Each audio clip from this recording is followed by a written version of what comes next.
Hey everybody, it's Brandon and Kamal. Those of you guys that noticed, I put an IG post up last week and said Kamal and I were going to do a Q&A. So basically it's like, what do you get when a VC and a Navy SEAL walk into a bar? You get two of us. Can you tell who the Navy SEAL was? Just if you're joining for the first time, just a quick background.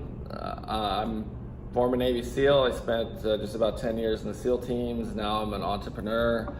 I have several businesses. Like Kamal, I'm also a best-selling author. I write mostly nonfiction. My last book, Mastering Fear, was actually inspired by this guy. So that's it. We're here to just kind of do a quick Q&A show, and we've got a couple questions to answer. And with that, I'll turn it over to Kamal to give you a quick background on himself.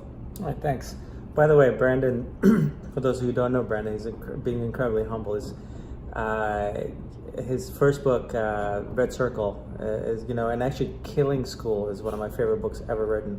Not only was he a SEAL, he was a SEAL sniper, and then he was the head instructor of Navy SEAL Sniper School, so teaching the badass teaching the badasses. And it's an impressive book, and what he's done in his life has been quite impressive. And we've known each other for about 3 years now. Dear, this guy's a brother to me. He's one of the best entrepreneurs I've met in my life. He's an amazing human being. This is one of the few people I actually like as a peer and I look up to. So I'm happy to be here. As for myself, I'm the VC here. I run a venture capital firm. Before that, I was building startups in Silicon Valley. Before that, the usual. Well, I was in the Army. I was an infantry soldier in the U.S. Army, and but you can tell the Army versus the SEAL, the hairstyle, right? And so here we are. We both get a lot of questions from people on a lot of different subjects on mindset, entrepreneurship, and so forth. And Brandon had a great idea that we actually take some of those questions and we answer them together from our different perspectives. And I think I would find this useful if I was listening to it. So here we are. Hope you find it useful. Yeah, so first question we have from Tom Wickstead. He says, comments, wicked photo. He's commenting on the photo I posted, which was Kamal and I in my Yak 52 airplane, which we like to buzz around and terrorize the skies sometimes. He says, do you compare yourself to others? If so, do you feel it's dangerous, or does it help you realize what's possible? I don't know if you want to take that one first. That's a very interesting one because in Silicon Valley, look, I've been part of the first .com boom and I'm surrounded by such insane success stories. And it's very easy to compare yourself. And first, it can make you feel bad about yourself when you see your friends around you all of a sudden. One day they're like you, next day they're worth $30 million, and they're almost run you over in their brand new Ferrari that they can't drive. Literally, true story, right? And you kind of think like, my God. So there is that danger, but then you also think, man, if they can do it, you start to realize just like it doesn't really recognize that level of genius smarts to do this stuff. You can also use it to inspire you. So you can go two routes, and I think you can't help but be envious. It's nature. It's human nature. But I think what I've done is try to get over it as quickly as I can and say, what can I learn here? And what can I learn from this person? And more often than not, I find that inside me as well. And I use that to actually drive myself, to actually inspire myself that what's possible and what I can do. Yeah, good answer. I honestly don't think I would have much to add to that. I don't, other than my own personal perspective would be, I don't think it's useful to compare myself to others. I think what's important is to surround yourself with the kind of people that you want to, surround yourself with great people that can force you to kind of elevate your game or raise you up. That's what I think is important. Too many people don't realize that your environment really has a big factor in outcome. So you hang around, like I'll use skiing for instance. I'm a pretty good skier. I remember I moved to Lake Tahoe and made friends with Ben, who became a really good friend of mine. He's pretty much a pro skier. I started skiing with Ben, and all of a sudden my skiing went from here to like way up. Mm-hmm. It's because I was hanging around with an incredible skier, and he forced me to raise my skill level up, which I wanted to do as well. And I think you experience the same thing in career. Like, you don't want to hang around losers, because what advantage do you have? You're going to pick up, all the habits and bad things that come with certain groups. Or you hang around with champions. And that's something I learned in the SEAL Sniper program, when we were rebuilding the program and looking at the best in the world. Like, the champions hang out with champions. That's what it is. Yeah, and actually, I think one correlate to that I would add is, stay away from negative people. Just cut them out of your life. It's not worth it. I'm a big believer, 100%. like, especially in, like, if you're in small teams, if you're employees, partners. Life is short, and who you are who you're around determines who you become. And if you look at that not just as career, but who you are, it helps you in everything. Yeah, Nate, we have enough negative self-talk with ourselves without being around other people and dealing with other bullshit. So I 100% agree with that. Just no negative. I don't have any time for that negativity. And let's see, one of the questions we'll get to in a bit has to actually deal with that. So next question, Damon R11, and these questions were submitted on my Instagram page. And Kamal, I believe Kamal shared the post also.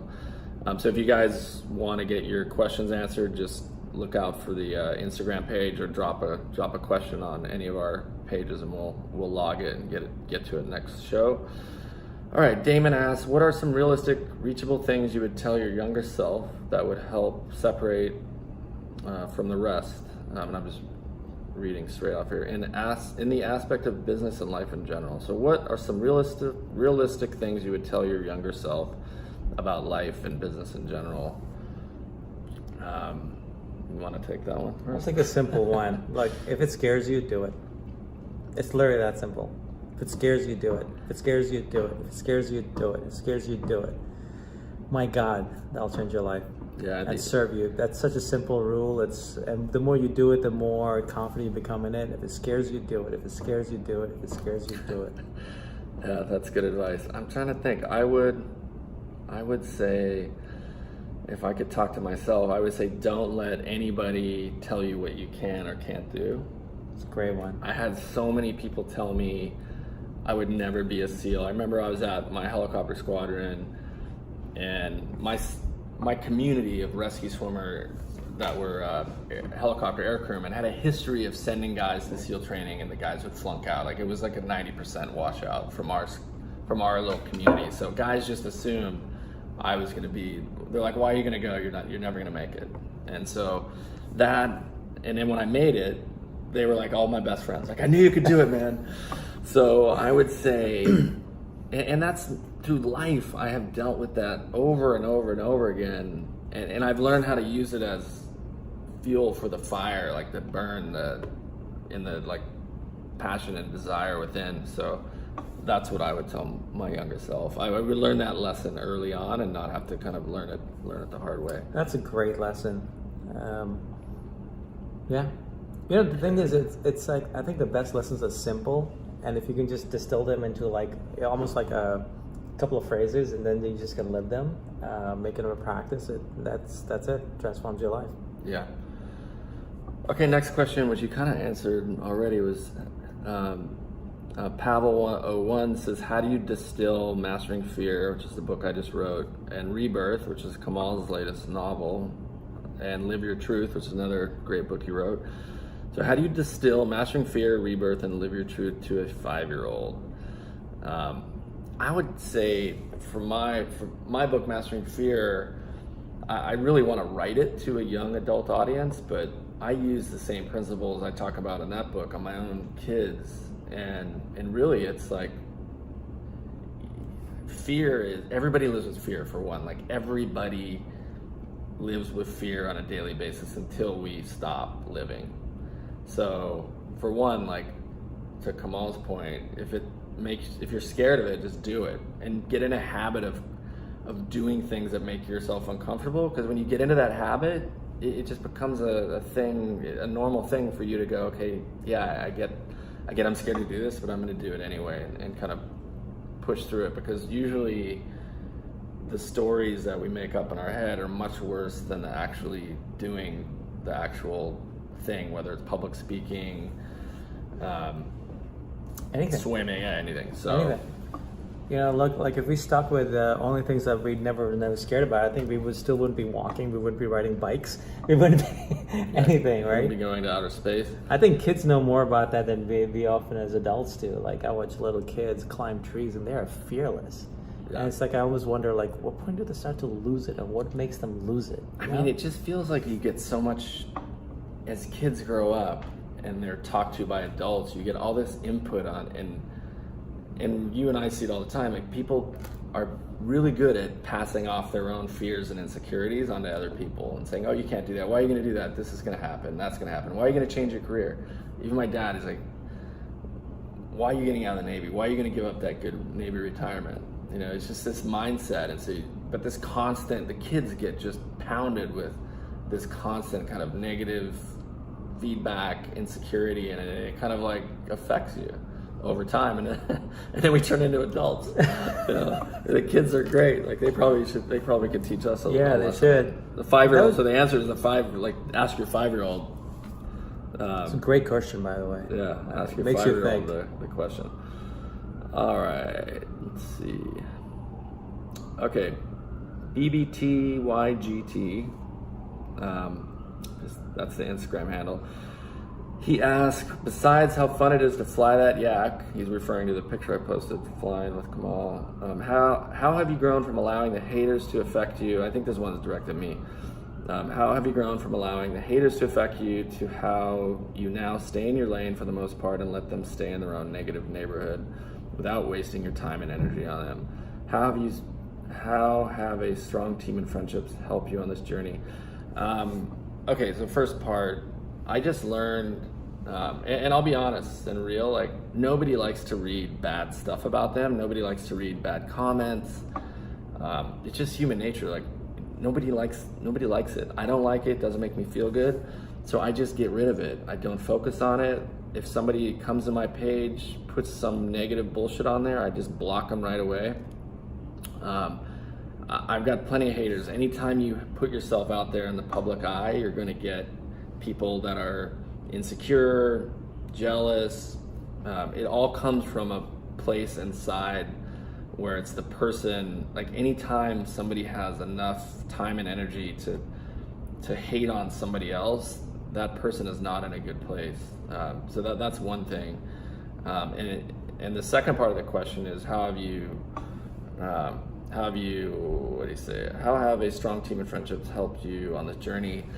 It is really friendships. Like Kamal said, it's surrounding yourself with really positive people in a positive environment, and being able to go to people saying, "Hey, this just happened to me," and having the people to kind of lift you up and support you. That's huge. And that's one thing.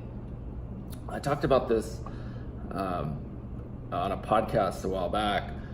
I looked at the couple people I'd helped since I got out of the military, like genuinely went out of my way to help with either money or connections, and had been completely fucked over, like stabbed in the back. And I just looked at it, and the traits were all there. Like they were in financial duress, they were substance abuse issues, past or present, and finally I just said, I can't deal with this anymore. And that's why you see a lot of successful people, I think they have a very tight circle, because I started pushing people out because I didn't have time for it anymore. So you get this like tight circle of support. And that's why a lot of people that people look up to, whether it's Tony Robbins, people like that they wonder why you can't get into that circle, is because they built a very tight, powerful circle of positive people, and it's not mean-spirited. It's just that's what they've done to kind of protect themselves from the rest of the world, because there are crazies out there all over the place on the internet, especially because of online, because everyone's a tough guy, like everyone's a badass online. Be curious to meet some of those people in person.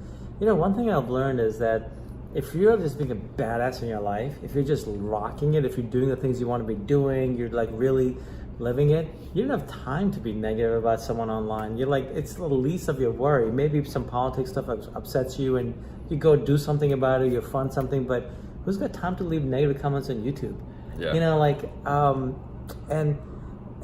so, you know, my policy is someone really like is a hater online, but me, it's only, when it happens, I just have fun with them. I'm like, I'm gonna play with it a little. Yeah. And then just be done and move on. Like this is not a person I need in my life. I just stop and just focus on the people around my life. This is They're visitors. real time. My assistant Sasha just got here. So we're trying to keep the video to 15 minutes, which we're right at. Any closing words of advice? We're any closing words of advice. Shot. So No. in instructor school, you learn never to shotgun somebody, which I just did. Oh, you did? Yeah.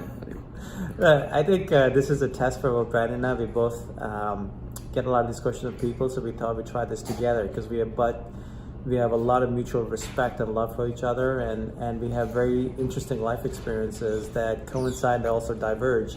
And I think it'd be fun to have like both of us involved and see where this goes. So if this is useful, leave questions for anything for the future. If it's not, then I guess don't. But if it's useful, you know, please let us know what you Follow want to hear. Kamal on Instagram. Yeah, You're, Kamal Ravikant. That's KamalRavikant. And I'm at Brandon T as in Tyler Webb on Instagram and Twitter. So appreciate it. We'll see you guys next week out here.